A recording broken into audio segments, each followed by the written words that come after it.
You always drink to forget something or somebody, to forget your failures, your weaknesses, your suffering, your bad deeds. I, too, have taken to drink in order to forget that some man or other was making me unhappy. I knew that I was destroying myself, but I couldn't stop myself from doing so. Alcohol nearly killed me. I've fought the hardest and longest fight of my life against it, harder than my fight against all my other demons, against drugs, against poverty and degeneration. I never laugh at those alcoholics who become wrecks.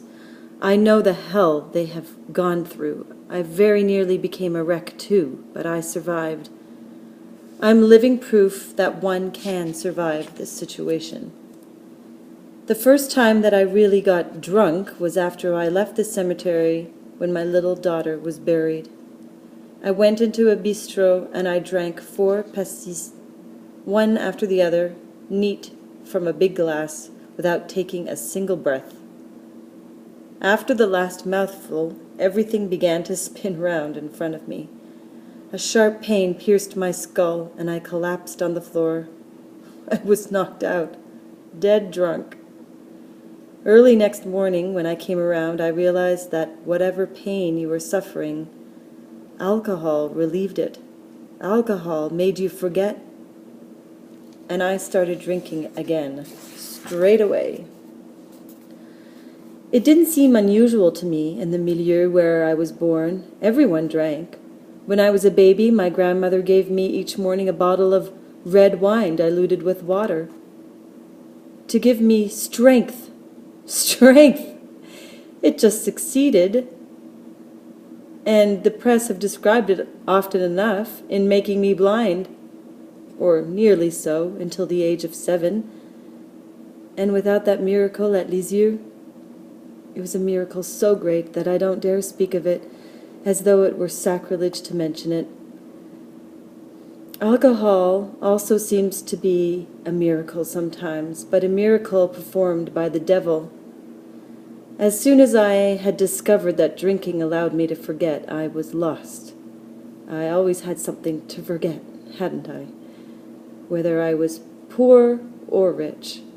For I didn't stop drinking the day I was able to cast off poverty like an old worn-out dress.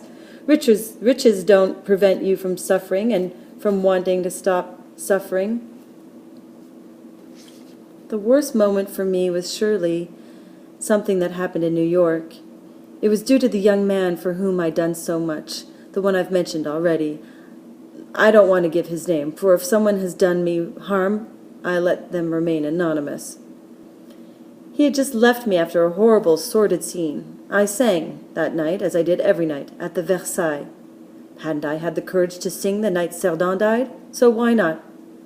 But when I'd finished singing, I ordered champagne, lots of champagne, and I drank it with my friend Ginette and anyone who wanted some. Soon, everything spun round in front of me. I let myself drop to the cabaret floor and crawled across it on all fours, barking, saying, "Woof, woof," and telling the spectators, "I'm a dog." My friend Ginette walked beside me, pretended to hold me on a lead. From time to time, she said to me, "Don't bite, you bad dog."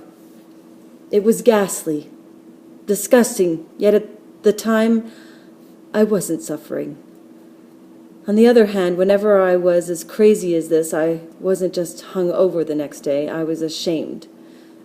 I would swear I'd never drink again. I would go into a church, kneel down in front of a statue of the Virgin and say to her, "You know why I drink. You who know what I'm suffering, help me." And I would promise not to drink anything for a year.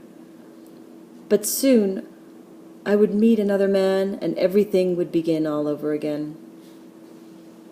Another year, in Rio de Janeiro, I quarreled with Jacques, a musician, one of the nicest men I've ever met. I had behaved in an appalling way towards him. He had never complained for one moment, despite the pain I was inflicting on him, and all at once I despised myself for having treated him like this.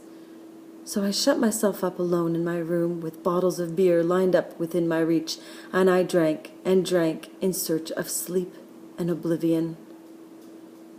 It took me years to realize that slowly but surely I was destroying myself. At first I was rather proud of being able to drink so much, and I made everyone in my entourage drink too. If you wanted my approval, you had to know how to take your drink. One night in Lyon, after our show, Jacques Pils and I went into a bistro with the intention of drinking just one glass of beer. At 8 o'clock next morning, while the proprietor and the waiter were snoring with their heads on a table, Jacques and I were leaning against the bar, hand in hand, both of us in a terrible state. All at once, Jacques threw some coins onto the counter in order to waken the proprietor, and we decided to go and have breakfast in Valence. He got into the car and took the wheel. When we arrived at the hotel, he ordered eggs and white wine. We felt in excellent form and glad to be alive. I looked at Jacques and said to myself, "This man is as steady as a rock. He's indestructible in spite of last night. He's clear-headed and in fine shape." At that point, Jacques gave a huge yawn. Then he asked me, "Didou, how did we get here?" And I, like an idiot, laughed. I thought that was funny. But one day, alcohol caused me to let down my public. I, who have always been ready to make any sacrifice for them. It was in 1953 at the casino in Roya, while I was on tour. I'd been drinking all afternoon. I found myself on stage with a dry mouth, a vague expression on my face, and an unsteady walk. When the orchestra launched into my first song, I thought I would never be able to cope with it. I was supposed to say, "Marchant par-dessus les tempêtes." I sang, "Marchi les blanches gourmettes." Someone in the audience called out, "What language is she singing in?" My memory had let me down. I felt as if my head were in a vice. I couldn't remember the words anymore. I couldn't remember anything. It was at that moment that the audience understood. When they began to whistle, I sobered up at once. I recovered my memory, and I became clear-headed. But I'd been frightened. After that, I really decided to stop drinking. But it was too late. Alcohol had poisoned me. Every time I swore never to drink again, I went back on my word. I thought up insane tricks that allowed me to drink all the time, in spite of myself, in spite of the doctors, in spite of my friends. The doctors would often order me not to swallow a single drop of alcohol again. I pretended to obey them, but I followed their advice in my own way. At table, I drank only mineral water, but I stuffed myself with melon and port, strawberries and wine, and pineapple with kirsch. I was so impregnated with alcohol that I needed nothing more. When I got up, I was unsteady on my feet. But my friends had decided to save me, in spite of myself. When they were in my apartment, they drank only water or coffee in order not to tempt me. Everybody went in search of bottles. They hid them or threw them away, which sent me into black rages. I would insult everybody, break everything. Suddenly, I would calm down and say, "Excuse me, I'm going to do my makeup." I would disappear for a few moments into my cabinet de toilette. When I came back, I was calm again, but my eyes were shining with an unaccustomed brilliance. By the evening, I would be walking unsteadily, stammering out incomprehensible words. Nobody understood what I had done to get into such a state, until the day when my secretary, Hélène, found empty beer cans under my bed. Then she began to search everywhere and discovered unopened bottles of beer in my medicine chest, hidden behind piles of drugs. I was drinking without any taste for it, for no reason. I would get up during the night and creep out quietly to avoid waking anybody. I would go out into the street wearing my slippers and with a coat over my shoulders in search of a bar that was open. During these periods, there was within me a kind of invincible need to destroy myself. Nothing could stop me. These crises would last 2 or 3 months. Then, when I had sunk to the bottom of my abyss, when everyone thought I was lost, suddenly I would find myself the will to climb up the slope again. But soon I would sink down once more until I was practically out of my mind. I've caused a lot of suffering through this vice which devoured me. The people who loved me no longer knew what to do to save me. I would hear them whispering among themselves, "If she goes on like this, she's finished." Until the day in 1956 when I had an appalling dream. In my sleep, my little daughter Marcel appeared to me. She was crying. I woke with a start.